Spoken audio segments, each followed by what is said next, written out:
Oh, it's a hot, hot, sweaty day in England, and we've got numbers. Final Fantasy numbers for the remake. Most of you have probably seen this, but 5 million units have sold at this point. 4 months from release, which... where's that time gone? That's so freaking trippy to me. What has happened for these last 4 months? Now 5 million, that's coming from 3.5 million that sold within the first 3 days. So 3 days, 3.5 million. It took 4 months to sell another 1.5 million. Is that falling off sales? Has 7 Remake sold well? Has it done shit? Has it flopped? Are these the kind of numbers we should expect? I've seen a lot of people struggling to interpret, or I've seen people interpret in multiple different ways. Some people say it is a failure. Some people say this is exactly on point. What do I think?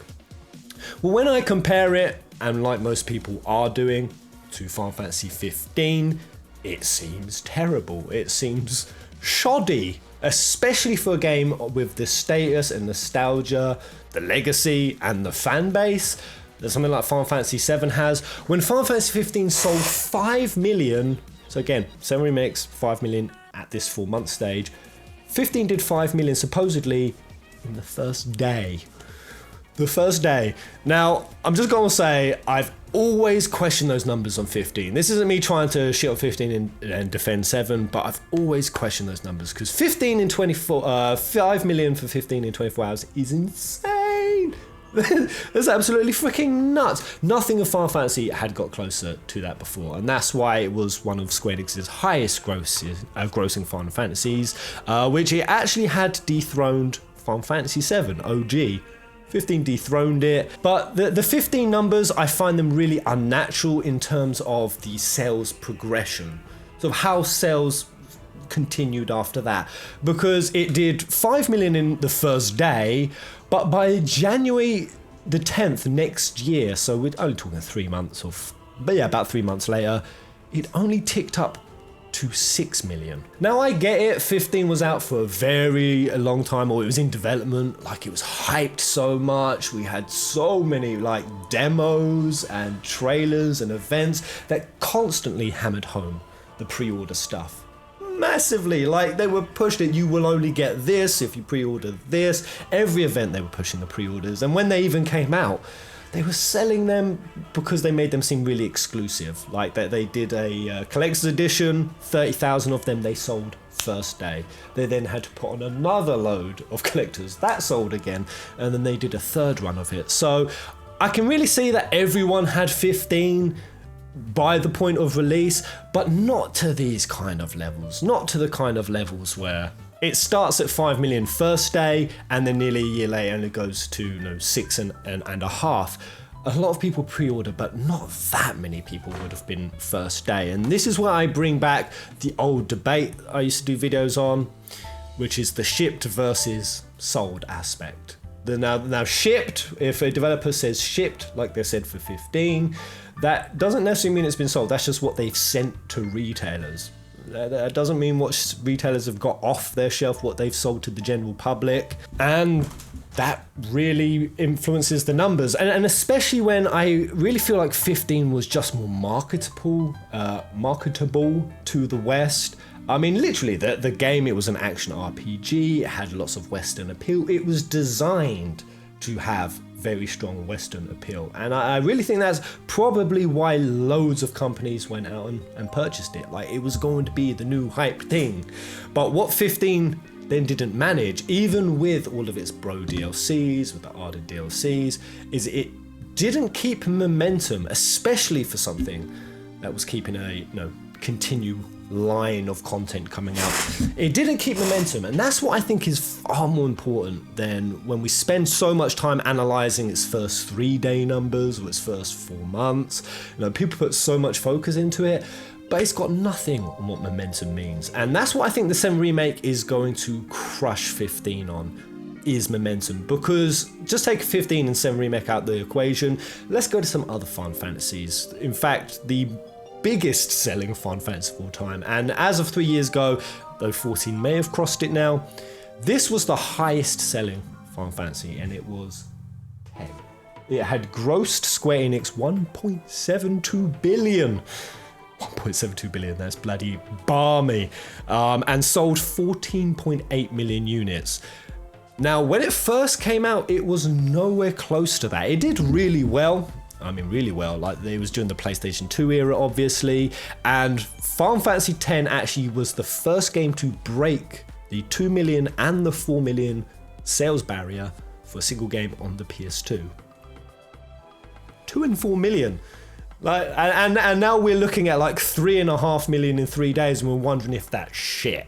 You know what I mean? Like the differences between the purchases on the different console eras, and you know, I think we've definitely got to take into consideration era purchasing. We're in an era now. We're in a COVID era, and I wondered, has that affected the 7 Remake sales? Because I genuinely expected 7 Remake to crush 15 on sales. Obviously, with its legacy, I mean, look at E3. It's the highest viewed PlayStation video.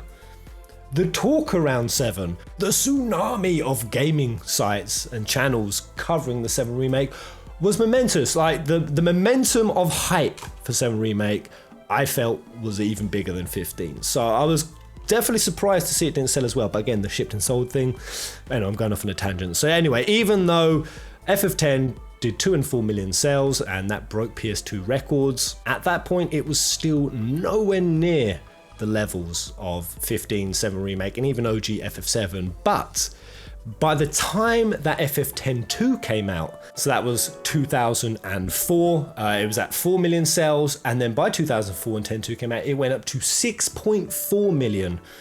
So that's just 10. So 10-2 bolstered 10 sales by almost a third, yeah, about 30%. And then after they started releasing them as a complete package, 10 and 10-2, by March 2013, it went to 8.5 million and just continued to snowball from there to the nearly 15 million that is at now. So the point being, sequels and prequels work. They just work. Whether people fucking like them or not, they really do work. You know, when you've got that package of games, each one encouraging the other to sell the other, it really is a formula for success. Even FF13, which, the first game sold pretty well, but then 13-2 sold half of what that did, and then Lightning Returns half of what that did, and everyone thought that was a failure.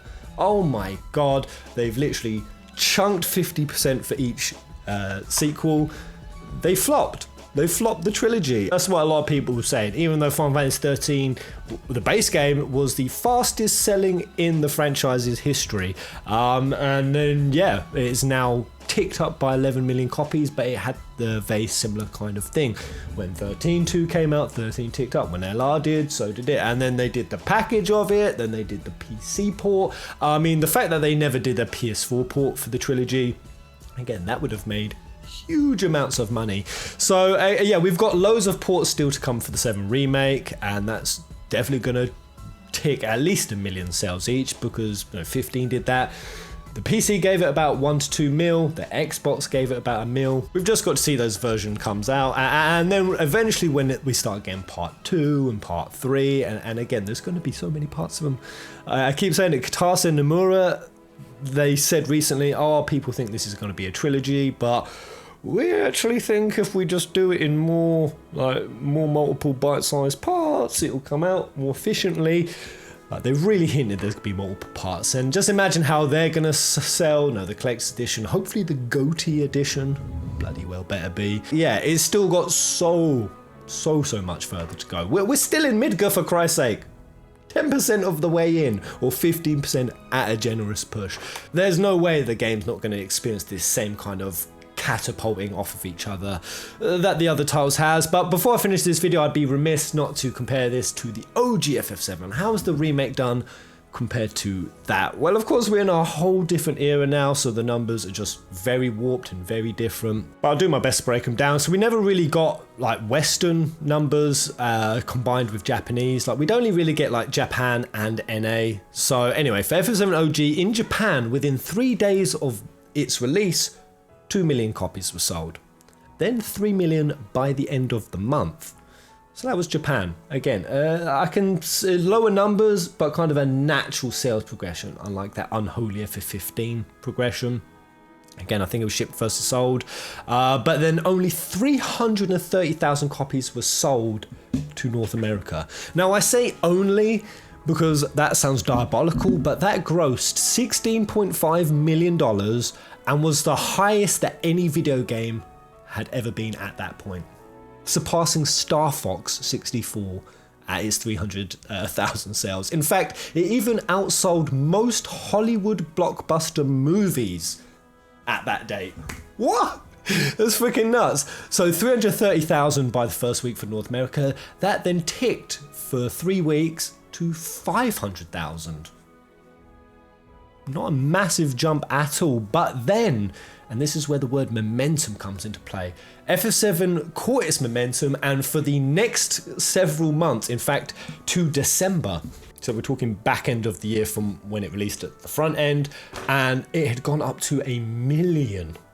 So it had doubled over that prolonged year period, and then when we went into 1998, it then shot up to 3 million sales. So again, the progression was just nuts. It literally doubled for that year, and then it tripled for the next, something that 15 is not anywhere close to doing. So momentum is a really big thing. Any title, and FF7 OG was that title, even though it had all the big hype around it, it was going into like 3D environments. It was getting like TV ads everywhere. Like FF7 was the most hyped shit ever, and people didn't really go and buy it on day one. It was the year and two after, and then the third year. I mean, it's kept going so much, it's now sat at, so this infographic says 11.86 million, but we actually got numbers for 2020. It's at 12.6 million.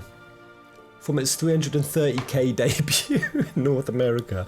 Wow. Even though Square Enix were getting told by the government that they weren't allowed to release it on a school day because kids were going to drop out of school, even when North America retailers, they kept breaking the street dates of Final Fantasy VII because of how popular, of how, well, it wasn't popular, how hype it was, of how advertised it was. So even with all of that, it still did okayish numbers, and then just exponentially exploded from there. So yeah, I think we're just gonna have to wait and see on the 7 remake front. You know, there's so many other factors I could spend all day talking about, but I won't. You know, things like the controversy around it being part 1, has Square Enix lost fan confidence over, say, Kingdom Hearts or 15? I've seen those debates, not saying I agree or I'm making those statements, I'm just airing what I've seen people say. No, did coronavirus affect the sales? 7 Remake came out right in the peak of it, really. Well, actually, when I looked at coronavirus sales, again, it could affect it, like maybe the value of games that people are buying are less, because they are buying games overall more, or we are during COVID. Game sales have actually jumped 44 to 52.9% on average, and that's actually excluding Animal Crossing, which did that ridiculous like 22 million sales. So that's like a real outlier that would have really pushed the average. No, exclude Animal Crossing and excluding Doom Eternal, 44 to 52.9% jump in game sales. And some countries like France and Italy actually spikes of like 170%. So I don't know how to include that. No, Square Enix definitely said it has affected their sales in terms of physical releases. They said they were lower than we had initially expected, and that limited productions and shipments in anticipation of disruption caused by coronavirus could be the problem. However, Square Enix noted digital sales grew significantly, helping to bolster profitability. I think we're really going to see different numbers when we see the PC and Xbox version of the numbers doing. Again, 15 really had low momentum, sales-wise, percentile-wise after its game, but that's actually now sat at 8.9 million. So that's the number they gave us for December 2019, and that's coming up from 7 million in February 2018, when they said that they wanted the PC version to boost their sales. So again, nearly 2 million, which is what they were aiming for. So Final Fantasy 15 is not far from its original goal. You know, they always set out to earn 10 million, which was an astronomical goal in this franchise at least, and it's more or less got there for a game that had mild traction. Kind of massaged its numbers early on with the shipped and sold thing, so it's a bit of a poop comparison. FF7 Remake has destroyed what OG FF7 sold in its early days, but it's an unfair comparison because it's a different time. That was an earlier time. A different era. And then yeah, finally, based on what we've seen with things like Final Fantasy X, 13, something that has multiple parts that come out to it, a continuation of a story, those are just exponentially profitable. And with something like FF7 where the other parts are far more intimate to the story than say LR was to the first 13 or 10-2 was to 10. Like, yeah, it was a continuation of the story, but it's different for FF7. It's the same story in multiple parts. Like, people are going to purchase these extra parts, and that's regardless of all their bullshit, of some people saying they're going to wait until the whole thing comes out, or those people saying they're not buying it now because Square Enix missold, they misadvertised, even though they told us in every freaking interview that this was going to be happening. There's still people saying the misadvertisement bullshit. My God, people. I'm going to sign off on this rant. There's only two places that developers can really flout information about a game. One, in their trailers. The trailers that made it very clear it was Midgar only and that there were going to be new characters. They showed us the new shit. The second place is direct to interviews where they were even clearer. Sure, not to the extent of the change, but they weren't going to spoiler it by telling us how far they were going to go, but they did tell us. So all those motherfuckers talking about the misadvertising, all I asked you is, did you watch the trailers? One, and did you watch the director interviewers? Did you read them? Because if you didn't, well, that's why you maybe feel missold to, because that's the place you get the fucking information. Alright, I'm done, I'm out. So here's to Final Fantasy VII Remake coming out the gates really strong, in my opinion. I don't know why anyone is debating whether these numbers are good or arguing like they're bad. Are they anywhere near as high as the astronomical levels that I kind of expected for a game of this legacy? I don't know, man. It's a JRPG. It's a bit weeby. It's a bit weird. Most of my normie gamer friends, the gamers who kind of represent the largest sort of demographic of gamers, your Call of Dutyers, your Minecrafters, your Fortniters, that huge, they never touch RPGs or story playing games or Japanese titles of any kind. Yeah, these are still really good numbers. I mean, Last of Us Part 2 is about, right in the Western market's wheelhouse, and think of how much traction Last of Us Part 1 had. Now, we did have the whole golf club sort of leak and fallout, but that sold 4 million copies in its opening weekend alone, so not far off 7 Remake. And again, like I said, 15 just had that far more Western appeal to it. But even going to some other games, so like Ghost of Tsushima, for example, it's very Japanesey, and that's actually Sony's fastest selling original intellectual property, so a new IP, and that got 2.4 million in its first 3 days. A step down from 3.5. Even Horizon Zero Dawn, that only shifted 2.6 million in its first 2 weeks of launch. And look how popular that's gone on to become. So yeah, I think we're off to a really fucking good start. And we're not even 10% of the way through. We're not even out of Midgar yet. There's a much further journey to go. This is gonna make a shitload of money. Square Enix gonna be passing the cocaine and hookers around the office unless they manage to poop it. Until the next hot, sweaty mess of a video. Kupo, oh god, you just died from the heat as well. Until the next video. Kupo!